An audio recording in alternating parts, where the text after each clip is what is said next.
My name is Holly. I'm a 32-year-old housewife. I have a family of 3. My husband, Bruce, and our 7-year-old daughter, Daisy. My husband is a section manager at a securities firm. I used to be a hairdresser. My parents run a beauty salon, and I had planned to take over the business eventually. But life was going too fast with marriage and childbirth. I decided to delay taking over the family business for a while. I had no idea that I would find myself in the middle of a daytime soap opera. Please listen to the story of how I left my cheating husband. I met Bruce on a meeting app. From the beginning, I had a good impression of him as a kind and thoughtful person. At first, we only exchanged messages, but as we talked to each other about various matters, we fell in love and ended up getting married. However, there was a problem. From the beginning of our marriage, my husband did not help me with housework at all. I had hoped that this would change at some point, but there was no change at all. Still, as luck would have it, I soon became pregnant and had our baby girl, Daisy. Sure enough, my husband did not participate in raising our child. If I asked him to do anything, he would suddenly flip a switch and act like a jerk. I work hard to support the family. You were supposed to do everything around the house. Even if I ask him to do something very small, he can still destroy things if he is in a bad mood. In the end, I realized that it was impossible to ask for help, so I always did my best on my own. Furthermore, my husband's work suddenly became very busy when Daisy was getting to daycare. He was on more business trips and away from home even on weekends. Whenever he came home, he would often say, "I'm tired," and go straight to the bedroom. Even so, I thought I was taking care of everything at home for my busy husband. A day before my daughter's 5th birthday, I told my husband about the plan. "Bruce, tomorrow is Daisy's birthday, so let's all go out for dinner." Yeah, okay. My husband said yes, but he was somewhat preoccupied. Still, it's Daisy's birthday, so I guess it's all right. I made a reservation at a fancy restaurant in the neighborhood. I was a little concerned about whether it would be okay to use it to celebrate a kid's birthday, but they said yes. My daughter and I waited for my husband at the reserved time. The appointed time passed, and no matter how many minutes we waited, he did not show up. He might have been in an accident, so I called him. "Hello? Where are you?" My husband answered in a slightly angry voice. What? I am in the middle of an important meeting. I was a little surprised and complained to him in a grumpy voice. "I told you yesterday that today is Daisy's birthday." Then my husband suddenly became angry and said, My current project is more important than Daisy's birthday. What the hell is wrong with you? Don't you understand the importance of my work? With that, my husband hung up the phone. "Daisy, I'm sorry. Daddy's very busy. I'm so sorry." I apologized to my daughter, and she cheerfully replied, "It's okay. It can be helped with work, can't it?" After that, we had dinner together, acting cheerful so as not to make my daughter feel uneasy. After that year, my husband never had dinner with my daughter on her birthday. Something was bugging me. Then, the decisive event happened. My husband stopped spending Christmas with us because of his work. Daisy had just started the first grade, and Christmas was a special event for anyone. My daughter and I both believed that this time, my husband would make it up to us. Long before Christmas, my daughter had asked him directly, "Daddy, please come home early on Christmas Day. Promise?"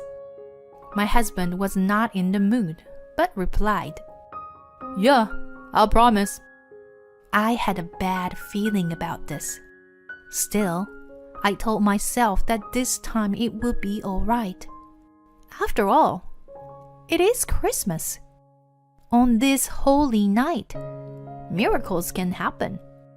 On the day of the event, my daughter grabbed my husband before he left for work. "Daddy, you must come home early today. There is a feast waiting for you." But his answer shocked her. "Oh, honey, I'm sorry. Daddy has a business trip today." Huh? What? What did you just say? A business trip? To our astonishment, my husband replied coldly, "It was suddenly decided last night. Don't you realize the importance of the project I'm working on? I've had enough of this. Anyway, I gotta go." I sent him off in shock. To make matters worse, my daughter developed a fever that night. I called my husband out of concern. I kept calling and calling, but he never picked up the phone. I even felt like I was doing something wrong. I called his office instead, because I didn't know what else to do. "Your husband? Isn't he taking a day off today? Due to illness?" "Huh?" I can feel my head spinning. He said he was on a business trip. I took a few deep breaths in a desperate attempt to get a handle on my stirred-up mind. I had a gut feeling. Woman, my husband is having an affair. That night, my daughter's fever was well under control by the time she went to bed. I was relieved she's better. My daughter was sleeping peacefully. I had a glass of wine alone in the daze. Before I knew it, tears were streaming down on my face. My husband hurt my beloved daughter repeatedly. I need to be strong for my daughter. I vowed to my daughter, who was sleeping innocently, I'll find proof of the affair and get a divorce. And I will be living a happy life with my daughter. I silently decided. My husband didn't stay home for New Year's. I didn't even care. I no longer cried or grieved. Soon after the New Year, I hired a private detective to have my husband's background checked. The results were immediate. Exactly what I expected. Super guilty. I checked the photo of them going in and out of hotels. Disgusting. They also showed me photos of them eating and talking together and making out in public. I asked them to identify the woman and her social networking sites. It turned out that the woman was a direct subordinate of my husband. Her name is Tess, and she is 27 years old. She seems like a woman who likes to show off quite a bit, and one of the deciding factors was her social media. My husband had been seen in her posts on the same day of my daughter's birthday, Christmas, and New Year's. June 7th, on a date with my boyfriend. December 24th, staying at the Ritz-Carlton with my boyfriend. December 31st, hoping to be happy with my boyfriend forever. They had been dating for nearly 3 years. I was getting angry at my husband for cheating on me and my daughter. At the same time, my love for my husband plummeted from 0 to negative. For a few months, after I found out that my husband was cheating on me, I kept my cool. and I carefully made a plan for the future. Divorce is a given, but don't think you can get away with it easily. I would suddenly disappear from my husband's life. Let's start with the house. The house we were renting was just up for renewal. I secretly ended the contract and gave my husband no home to return to. Next, we need to find a place to move to. When I told my parents what had happened, they graciously agreed to let me go back to their house. My parents originally wanted me to take over the beauty salon. They were rather happy that I was coming back. Once the decision to move back home was made, it was just a matter of what to do with my belongings. I'd like to move all my belongings in secret on the day of the move. I moved our belongings little by little to my parents' house while my husband was away. My husband has never been interested in me. He didn't seem to notice that my belongings were gradually decreasing. I also decided to sell the refrigerator and washing machine I bought when we first got married. However, I asked the mover to pick them up on the day we move out, because it would have been obvious because they are big. On the day of the move, my husband was on a business trip. I guess he was having a good time with his affair partner. He left the house in the morning in a good mood. I sent my daughter off to school and packed up my belongings. Soon after, the moving company's truck arrived. One by one, the items of furniture were removed from the house. Then I received a phone call from my husband. I was surprised, and I picked up the phone. Hello? Hey, it's me. What's going on? There seemed to be a lot of noise. Oh no. I answer. I took the utmost care not to show my agitation. Noise? Oh, I'm out shopping right now. There's some construction work going on nearby. I see. Well, I was supposed to come back tomorrow, but it turned out to be the day after tomorrow. Great, I thought to myself. Okay, well, take care. I cheerfully hung up the phone. Then I hurriedly continued my work. Meanwhile, the movers finished their work. The refrigerator and the washing machine were out of the room. The room is suddenly deserted. After sending off the truck, I put the last of the small amount of stuff in the car. Then I locked the door and left the house. I was a little nervous as I picked up my daughter from school. We sat in the car, talking quietly. Daddy and Mommy can't be together anymore. So I decided to take you to Grandma and Grandpa's house. Your home may be different from today, but we will still be your mom and dad. I love you, Daisy. She listened to me with a mysterious look on her face. What about school? Oh, you won't have to change school. You will still have all your friends. Oh, well, then it's okay. I was taken aback by how easy she responded. My husband had always been cold to my daughter. He never played with her, even on his days off. On birthdays and Christmas, we found ourselves alone.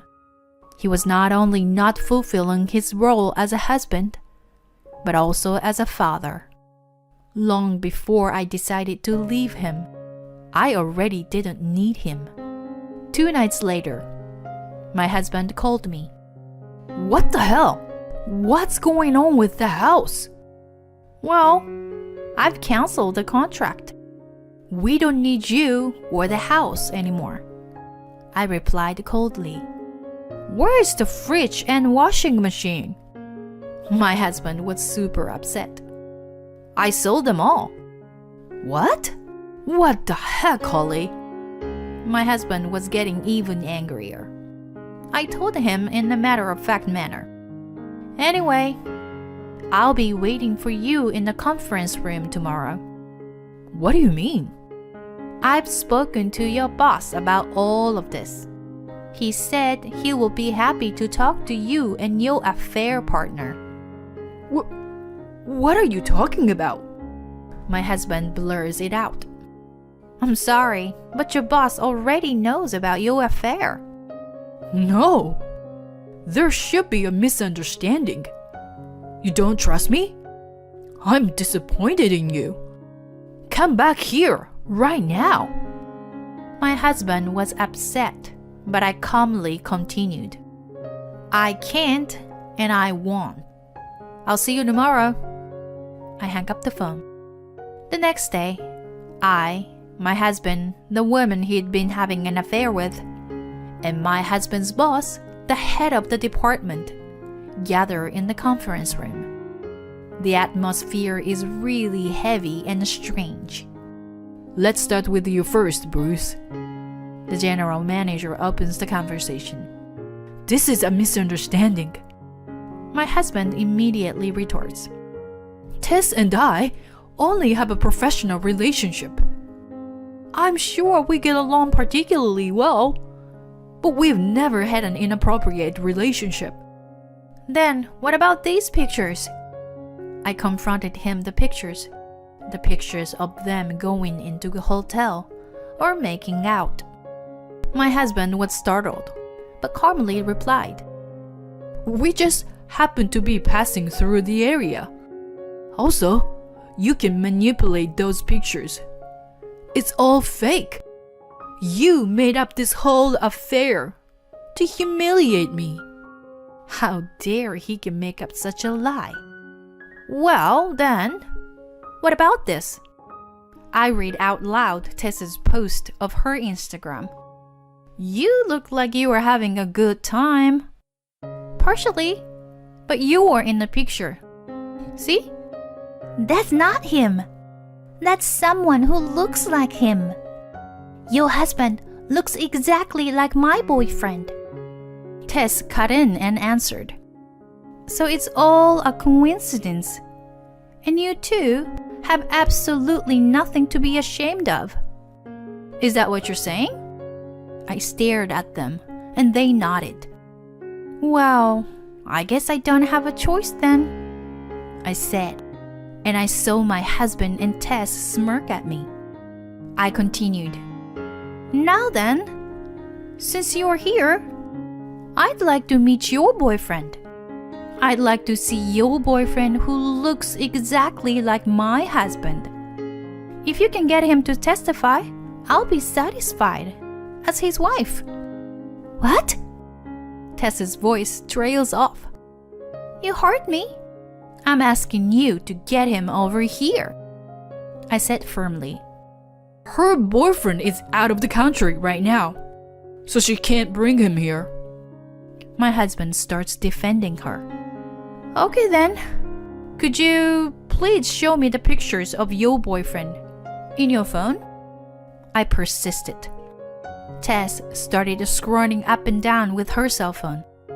Preferably one in a suit with a large upper body. I was watching carefully. And then a few pictures came up. Photos of my husband in a suit. There! So, this is your boyfriend. My husband's look-alike. I asked quietly, and she answered clearly. Yes, you're right. Can you do a close-up of the necktie pin in this picture? Larger, a bit larger, please. Thank you. Wow, that typing. I gave it to my husband a long time ago. It has his name on it. You see? It's faintly reflected in the magnified letters. Are you still going to lie about it? I said, suppressing my anger. Well, that's... Oh no, shoot. My husband's head down, looking pale. I said calmly to him, Please, Contact this lawyer's office from now on. I put the business card on the law firm I had consulted beforehand on the desk. What the heck, Holly? My husband is stunned. I am divorcing you. My husband does not hide his upset at my clear statement. What? Divorce? What about Daisy? She's going to be in trouble if we divorced. No, she's not. She's gonna be totally fine. Daisy has already agreed to it, and I am going to raise her on my own. And then Tess, his affair partner, said the unthinkable.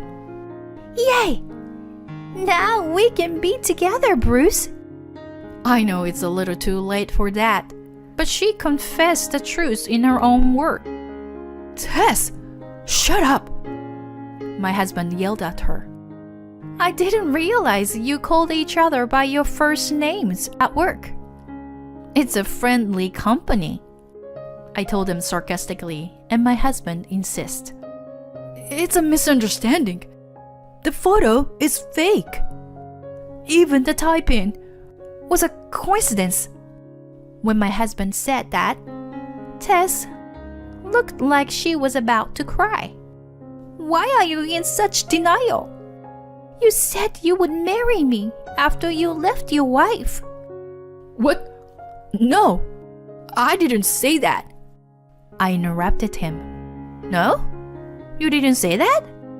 Explain it. Don't interrupt me. This is between me and Bruce. If you had just left him, none of this would have happened. This relationship has been going on for years. You should have known that, you insensitive bitch. I was offended by the words she threw at me. You are a bitch. Do you even realize that you destroyed someone's family? Whatever. This is a waste of time. You can have him. He's nothing to me anymore. The manager finally puts a stop to it. Cut it off. Bruce, your wife is the victim here. You've betrayed her many times. You're responsible. The same goes for you, Tess. I will report this to the CEO. He told them in a firm tone. Bruce, we can be together now, can we? Tess is still saying that. Jesus, Tess, stop it. We may be losing our job here. We have a strict compliance policy. If they find out, it's the end of my career. My husband was screaming in panic, and his stupid lover has no idea of what was going to come. The two of them kept yelling at each other. The manager and I left the conference room. We were both disgusted. Go ahead and squabble all you want. Not long after I visited the office, the divorce became official. In this case, my husband's infidelity was the direct reason for the divorce. Alimony and child support was to be paid in full. Of course, I was able to get alimony from the cheating partner as well. My husband was removed from his position and resigned because he could no longer work for the company. Tess, the cheating partner, resigned as well. Later, Tess's parents heard about the affair and were furious. Soon after, they decided to break up. Both my husband and Tess are currently looking for a job. I, on the other hand, took over my parents' hair salon. It's a thriving business because of the buzz around the newest management using social networking site. In addition to my parents' old customers, the number of younger customers has increased. My parents love having their granddaughter around. Daisy seemed to have no feelings for her father, who was always cold to her. I would like to remodel my parents' house in the near future. I don't think I'll ever forget what my ex-husband did to us. You can't understand the despair of being betrayed by someone you love. unless you've experienced it. But I think his betrayal has made me an independent woman. I will work hard for my daughter. We have each other. That's all we need. From now on, birthdays and Christmas should be fun for the whole family. Thank you for watching till the end. Please subscribe to our channel if you like. See you in the next video.